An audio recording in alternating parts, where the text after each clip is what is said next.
This year, I traveled a lot. I went to Los Angeles and San Diego and Orlando, Columbia, Chicago, Charleston, Las Vegas, finally Wisconsin for a golf trip, plus 3 more big trips outside the U.S., a trip to London, Italy, and Punta Cana. And every time I go away, especially when I travel abroad, it changes me in some way. I did an episode about this, but I see things differently, right? Because different cultures do things differently. That makes sense.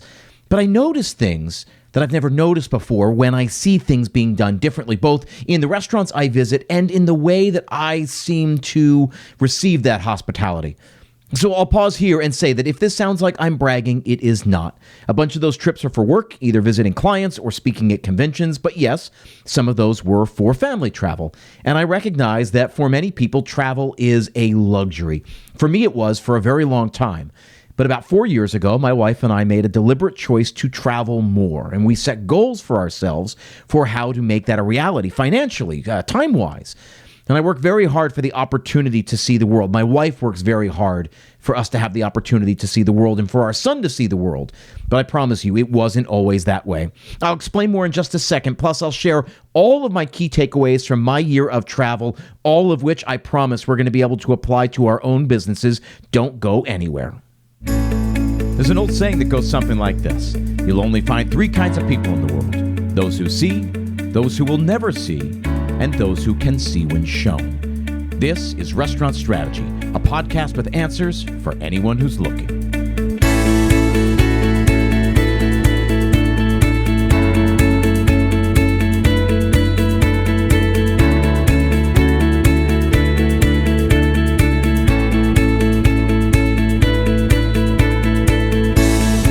Thanks for tuning in. My name is Chip Close, and this is Restaurant Strategy, a weekly podcast dedicated entirely to the hospitality industry. We cover marketing, operations, and just about everything in between. Each week, I leverage my 20-plus years in the industry to help you build a more profitable and a more sustainable business. I also work directly with operators all over the world through my group coaching programs to help you address and overcome the specific challenges you face in the industry. Curious to learn more? Set up a free 30-minute strategy session at restaurantstrategypodcast.com/schedule. Let me show you how simple it can be to run a profitable restaurant. Again, restaurantstrategypodcast.com/schedule. As always, you will find that link in the show notes. Now, you work hard to make sure your restaurant moves like a well-oiled machine. From managing staff to tracking food costs, your work is never ending, especially when you're trying to improve your profit margin.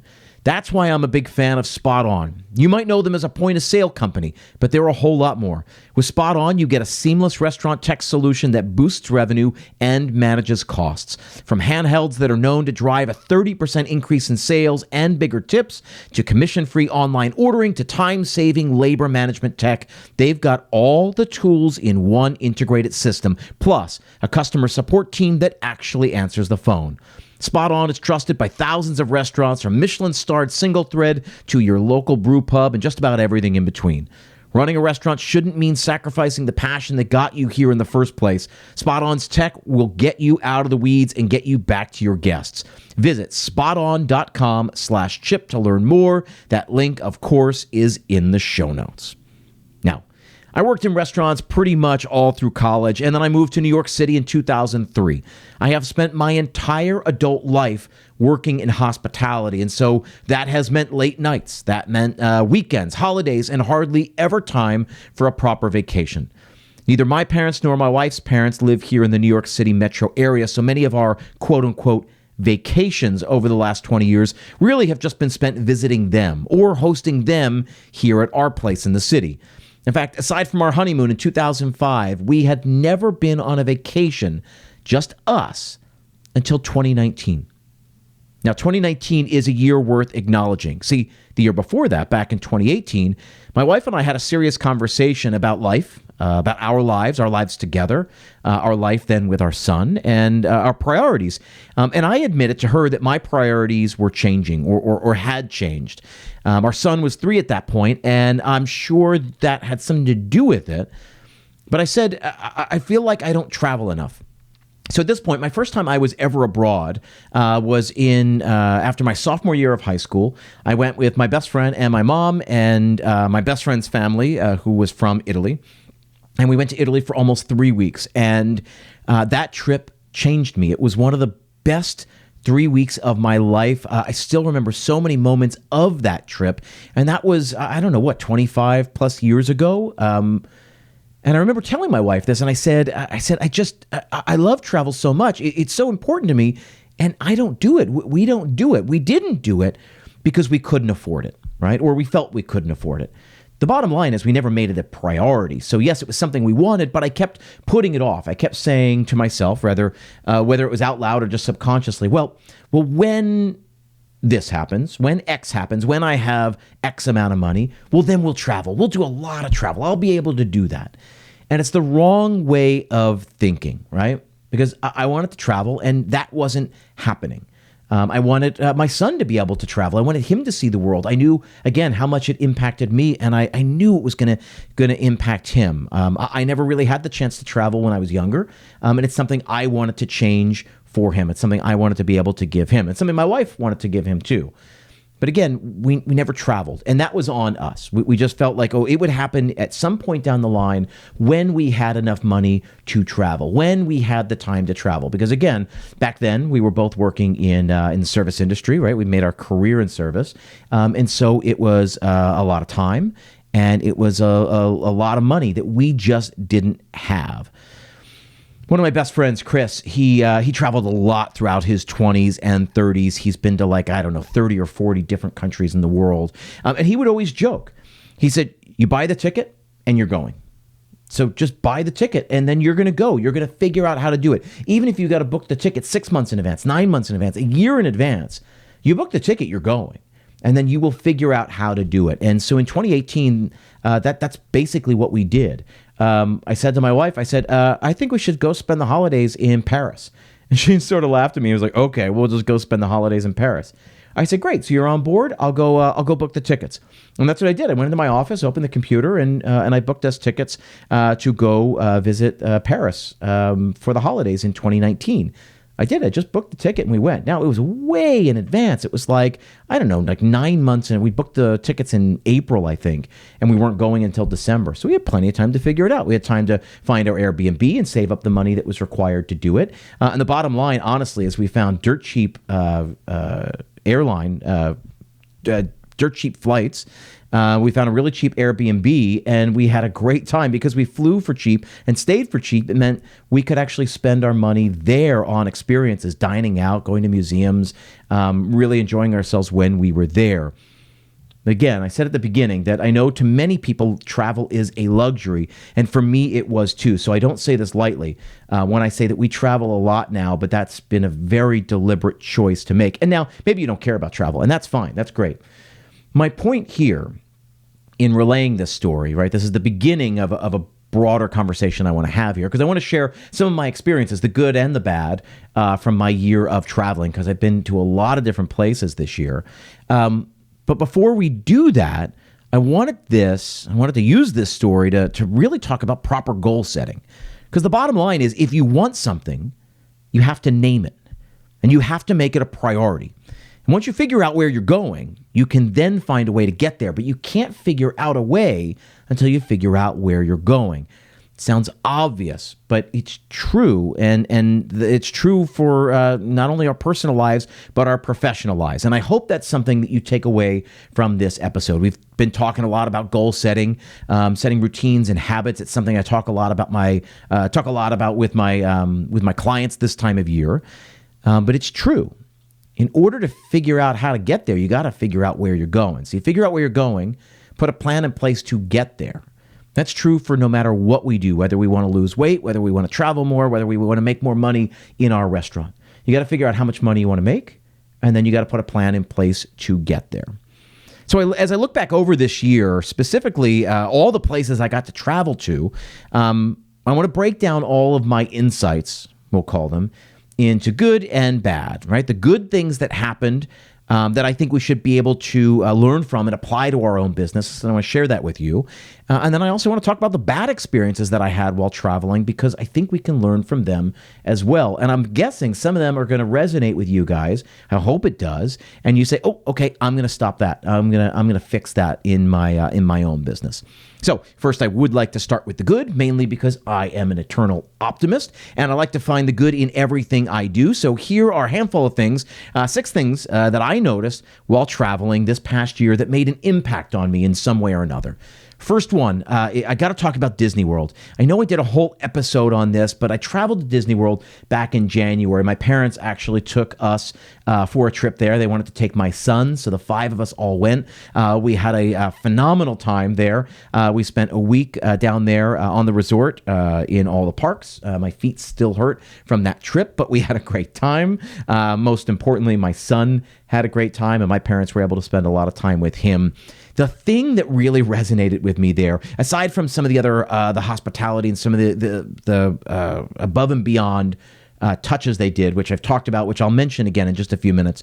But the big takeaway there was their contactless ordering and payment system across the entire property, across all of the resorts, all of the parks, right? So they got an app, you get the wristbands, that gets you into your hotel room and helps you order food, pay for merchandise, retail items, whatever you want it to.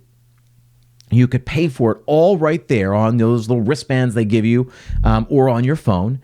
And either it just, you paid for it with Apple Pay or something like that, or you preloaded a card, or it all went back to your hotel room and you just paid for that charge upon checkout.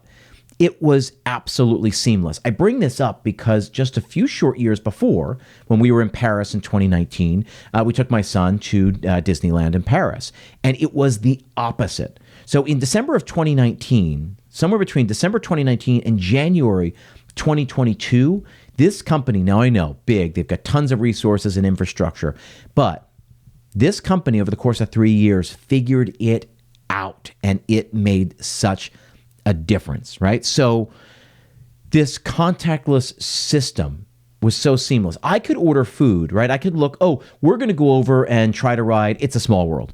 Well, it's over in this part of the park, and we're getting hungry, so let's order food that's near there, and it'll be prepared, and we'll just say, we'll click the button that says, let us know when you're here. And so we let them know when we were, 300 yards away, and by the time we got there, they said, great, your food's ready, come to window number 4. That's amazing.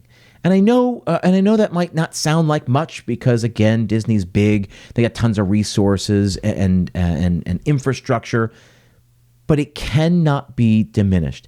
It was so seamless, and we talk a lot about technological solutions, and we talk a lot about how we don't like technology because it's going to take away from the in-person hospitality, and the opposite is true. It sounds counterintuitive.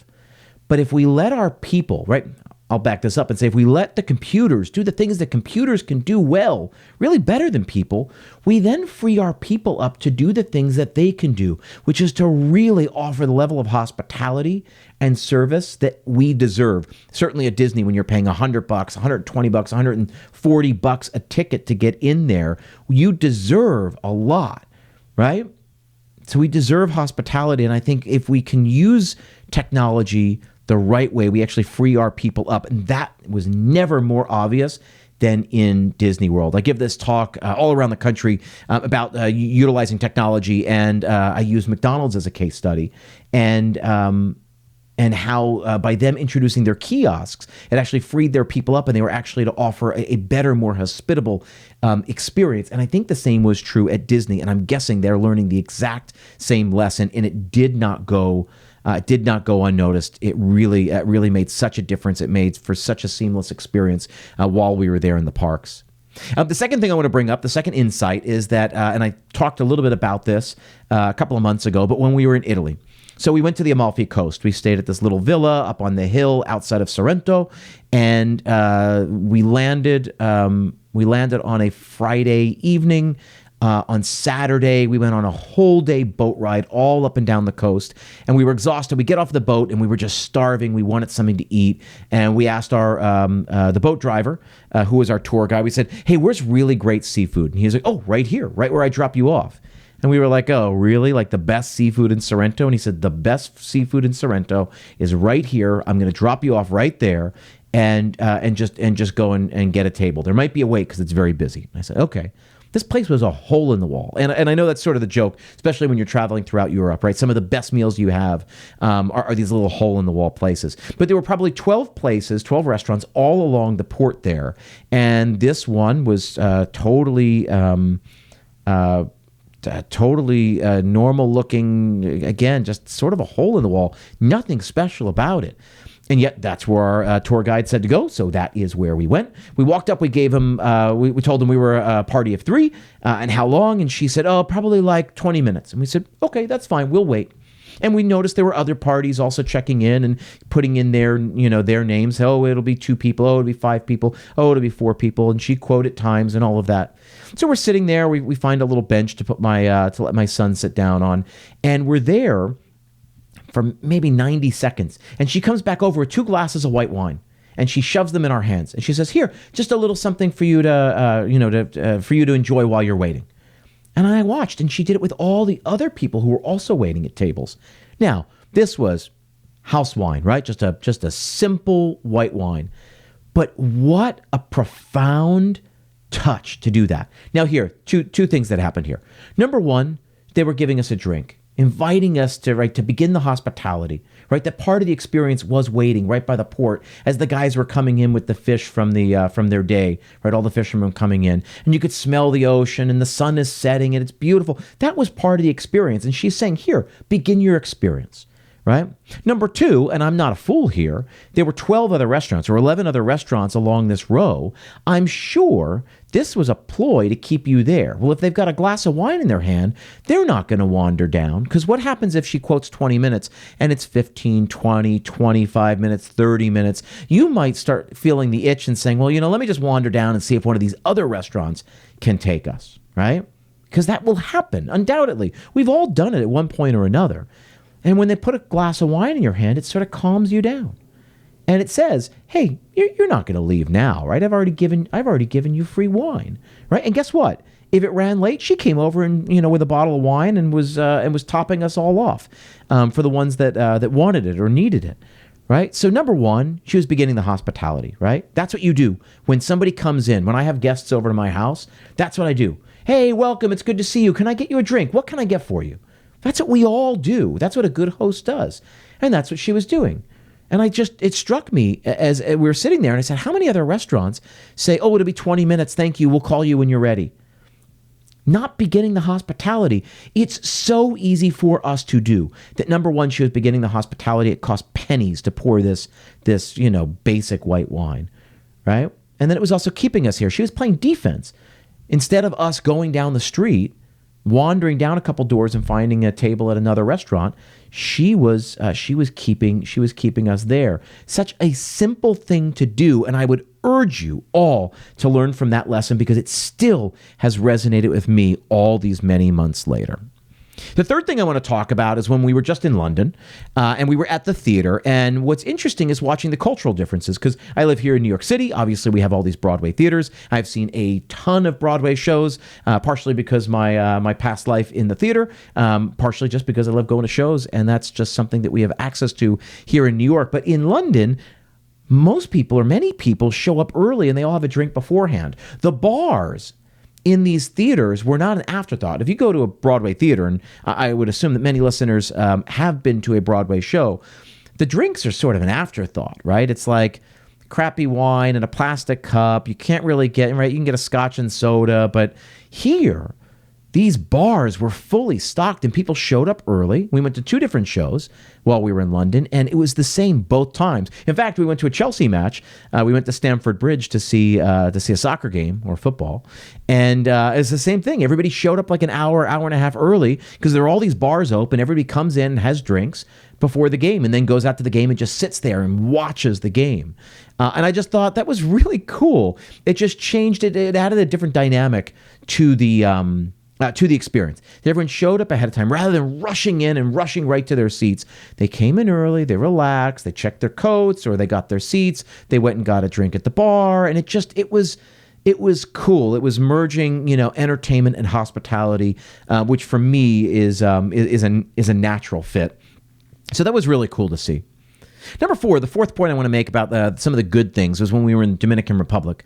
My wife and I went for just a quick long weekend to Punta Cana, and we stayed at one of those all-inclusive resorts.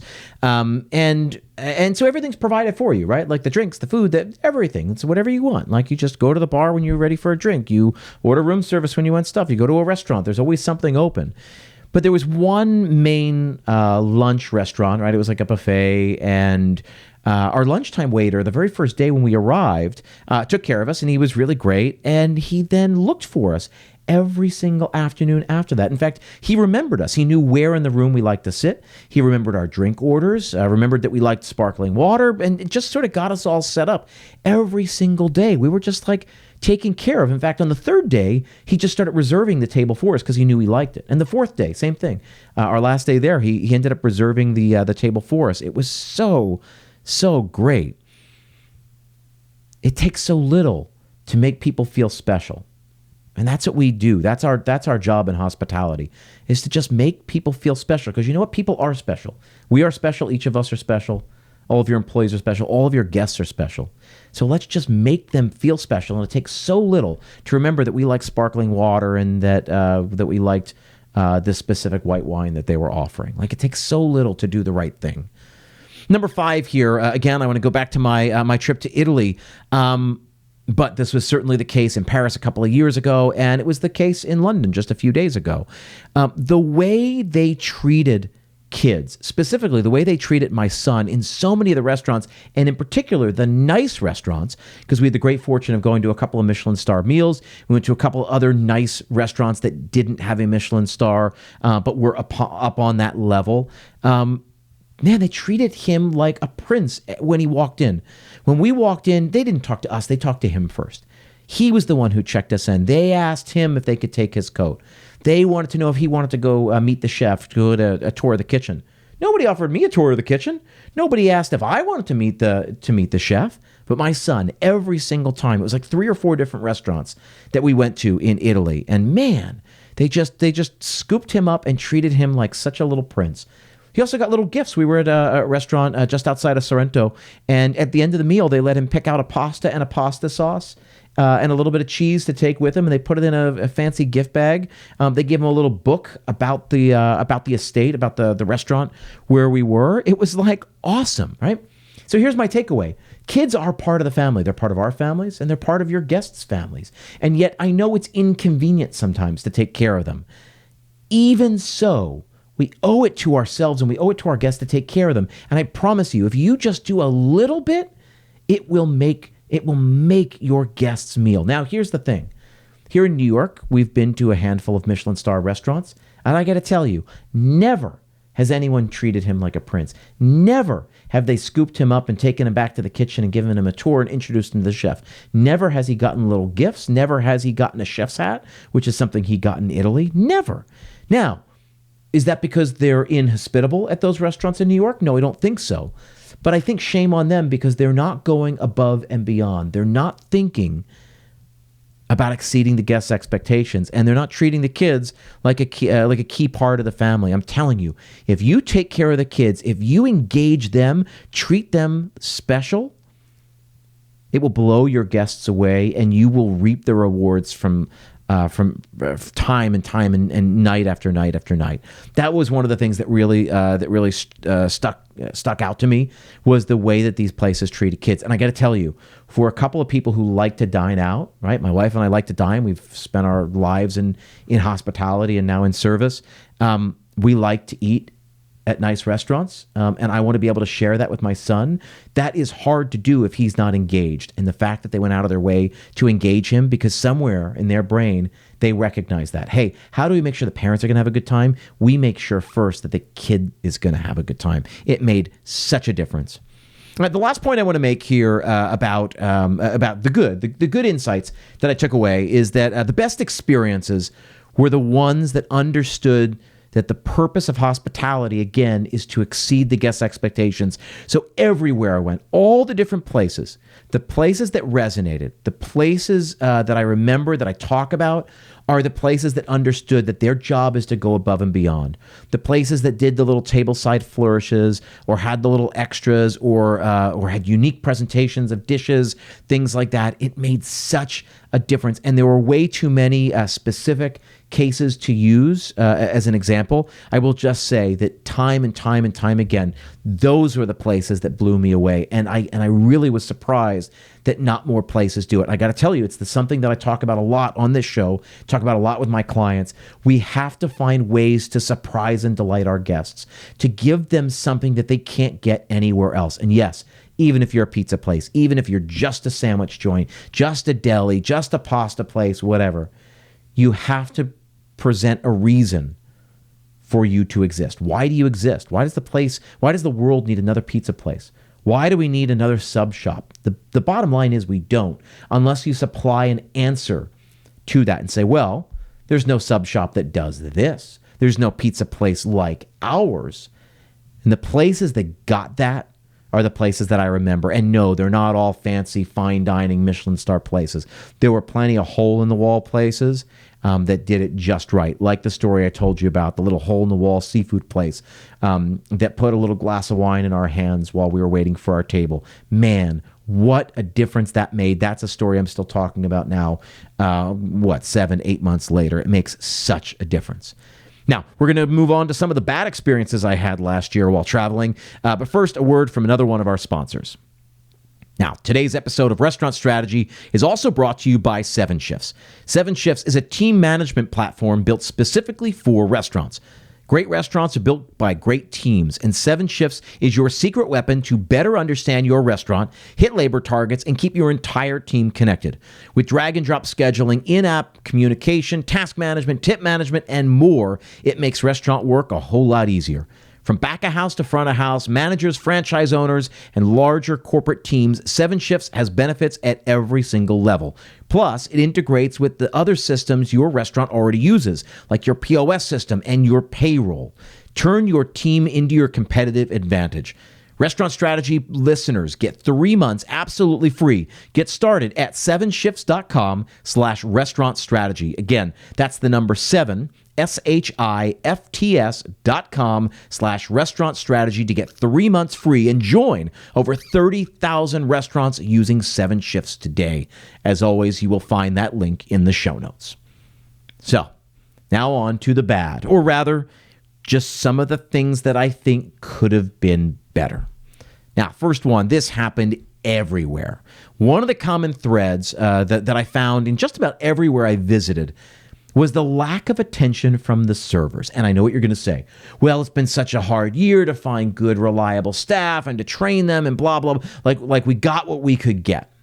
It's no excuse.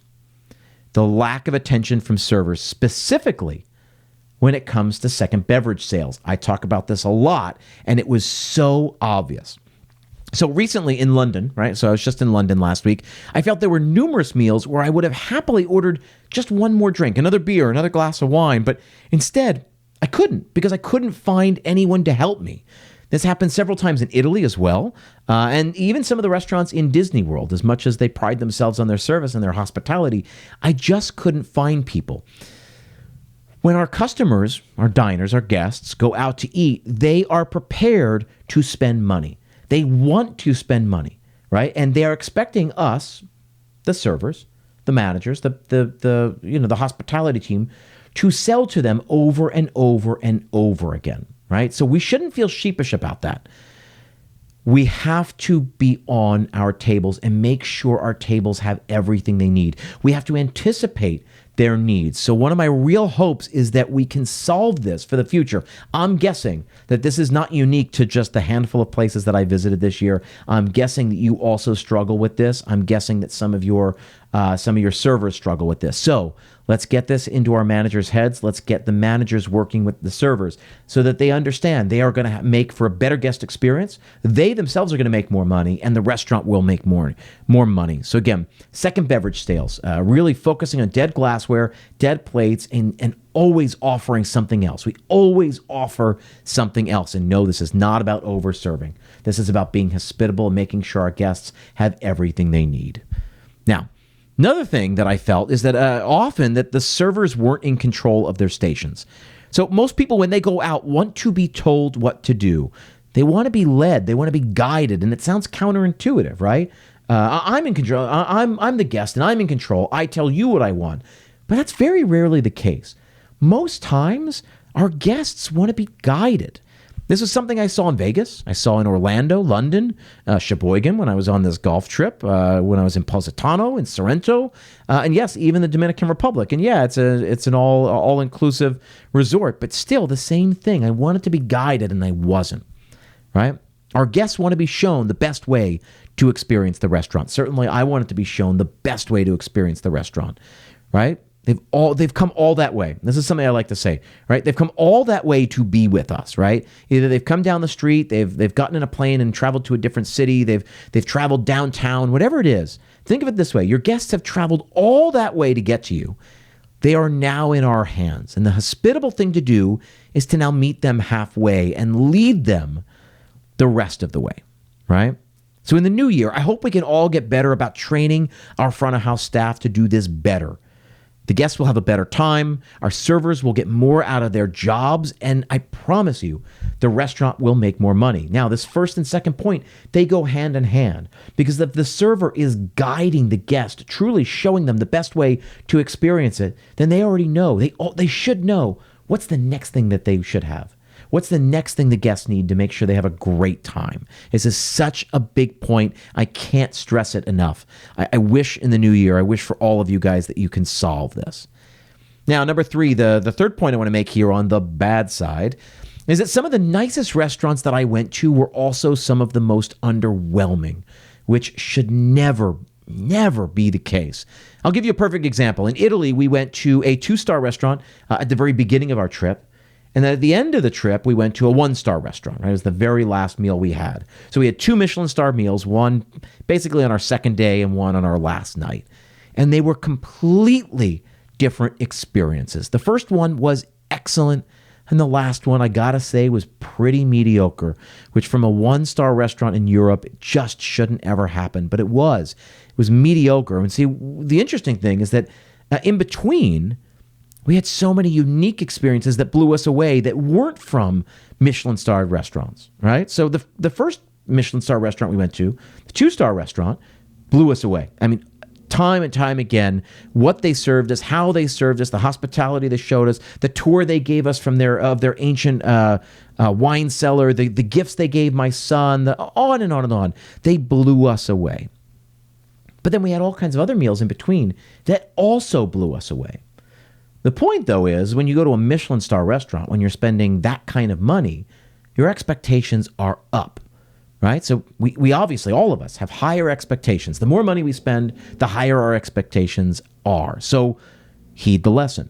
Again, hospitality is about exceeding the guest's expectations.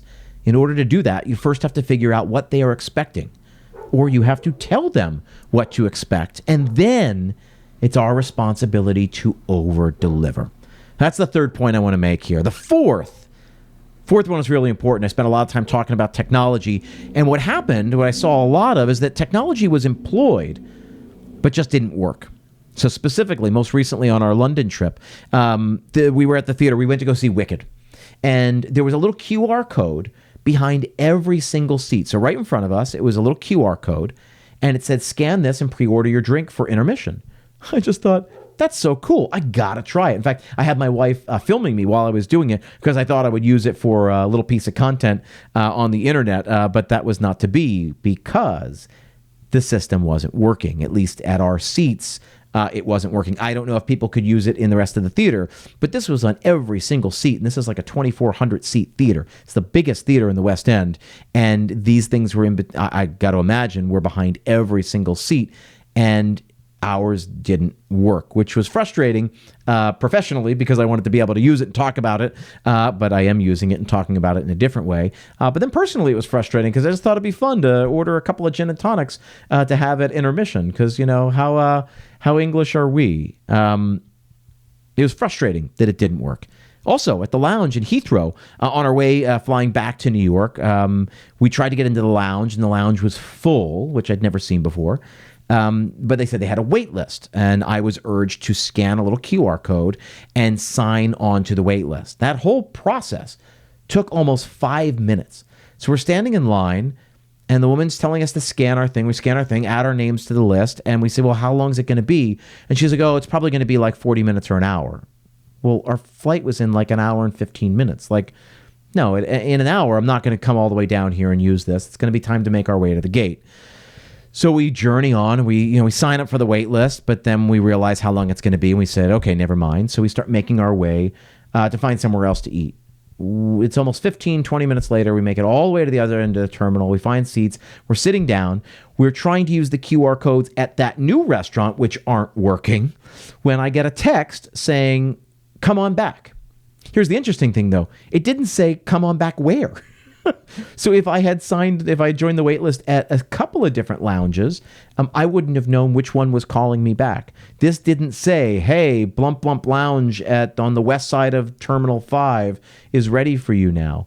It just said, come on back. Now, I only signed up for one lounge, so I knew where to go, but it was pretty frustrating. So, and that was like 15 minutes later. If they had just told me it's going to be about 15 minutes, just hang out, I would have just hung out, maybe grabbed a cup of coffee or just sat there with my son and let him play Angry Birds on my phone.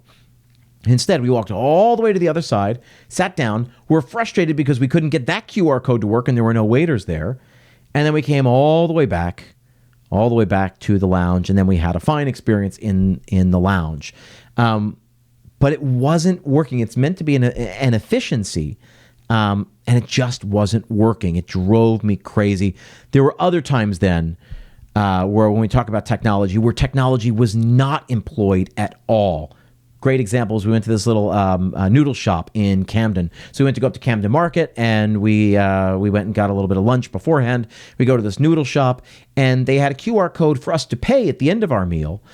Yet we had regular menus, and a waiter came over and took our order, and P.S. screwed up our order. And so we could use the QR code to just pay at the end. But after all that, why don't you just let us have the QR code take us to a menu, and then we can order. We can view the menu on our phones. We can order via our phones and pay via our phones. And you save yourself that person who screwed up our order anyway. Like it makes no sense. And then instead of having that person take our orders, they can actually be there to take care of the guests, like get them more water, which we had to ask numerous times for. Get us another drink, which nobody asked me if I wanted another drink. So it was just like frustrating when technology was employed but didn't work. And then other times when technology could have very easily been employed and just wasn't, and the ensuing experience was clumsy. That's what I'm talking about when we get to technology. It has to be frictionless, and I think there's a way of integrating it so that we create better experiences than we're so far getting.